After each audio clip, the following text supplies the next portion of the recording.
of Christian radio stations across the U.S.? No. That is a great question because, no, I think it's hilarious.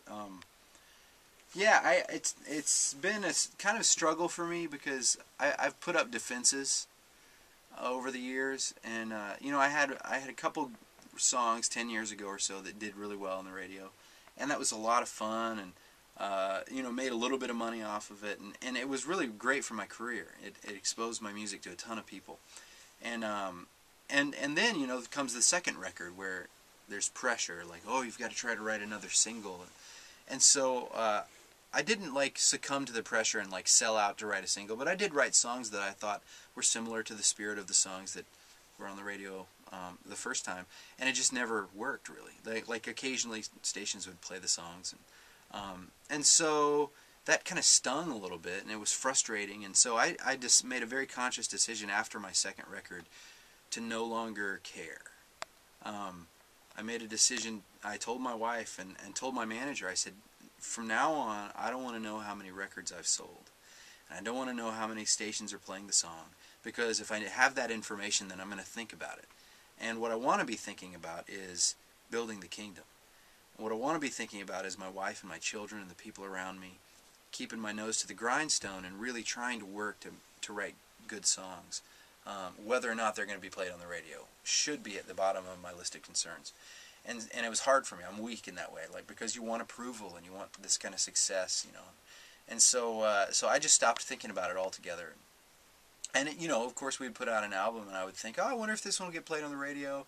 Hope it does. But when it wouldn't, I wouldn't be surprised or hurt by it.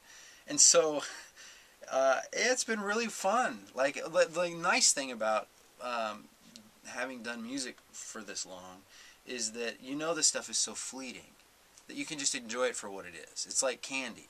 It's like this is the cherry on top of the cake that you're eating. This isn't the cake. It's so it makes you so thankful when it does happen. And so, but the irony to me is this is the one song on this record that I wrote in the shortest amount of time and I wrote it for my wife because we got in a fight.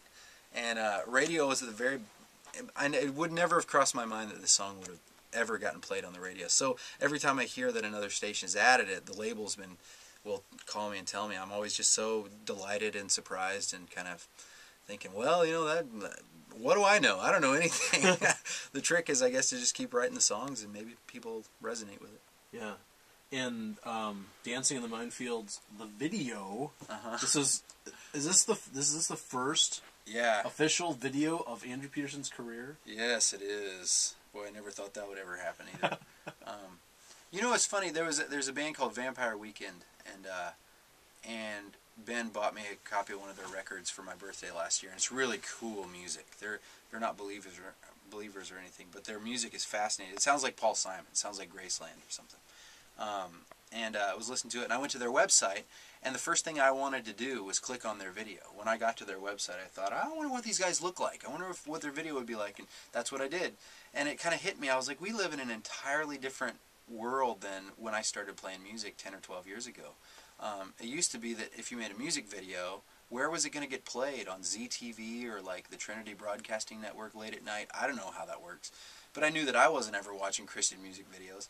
And so, but now with YouTube and the internet and blogging and stuff, it was just like, hey, maybe we should try doing this thing. So I asked my manager if she thought it'd be a good idea, and she said it was. So yeah, we ended up deciding in a meeting in about 5 minutes, well, let's make a video about Dancing in the Minefields, and we'll get some older couples in our lives who represent this kind of beautiful, lasting marriage idea, and get them to dance, because I knew that there was no way in the world I was going to dance. No, it's a very good video too. I mean, Thanks. It fits your vibe very well. So thanks. I don't know if this question makes sense at all, but I'm sure you're proud of all of your songs. I'm just wondering if there's one or two songs, even specifically on Counting Stars, that maybe you're just extra excited to get out and for people to hopefully connect with. Yeah, I think that if I had to pick a song that turned out the way that I wanted it to turn out, I would say it was The Reckoning, which is the last song on the album. I could barely make it through it when we were singing it in the studio, and it surprised me. It was a pretty new song, and so I'd written it and sung it for the guys before we went into the studio, but until the day that we had recorded all the tracks and I was in there in the dark with my headphones on singing, that was the first time I had really experienced what it was that I was saying. And the song is about, it's my voicing of my own frustrations with God's tarrying. And I found myself ending a lot of my prayers lately with Jesus, please hurry back. Even on good days, I believe in my bones that the very best, most beautiful days here are only the tiniest glimpse of what will be. And I'm watching my children grow up, so I'm watching the leaves turn in my little boy's heart as he goes from this kind of Edenic childhood where he doesn't know about the dangers of the internet yet, and he's never had his heart broken by somebody. And I'm watching this little boy grow up, and it's breaking my heart to know what's in store for him.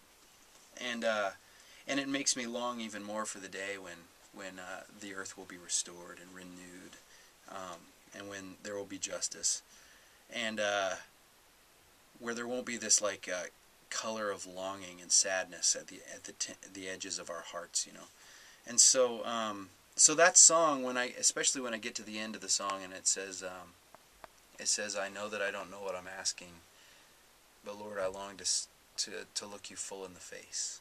I think that's probably the most succinct summary of the way my heart has felt for the last couple of years. That's good.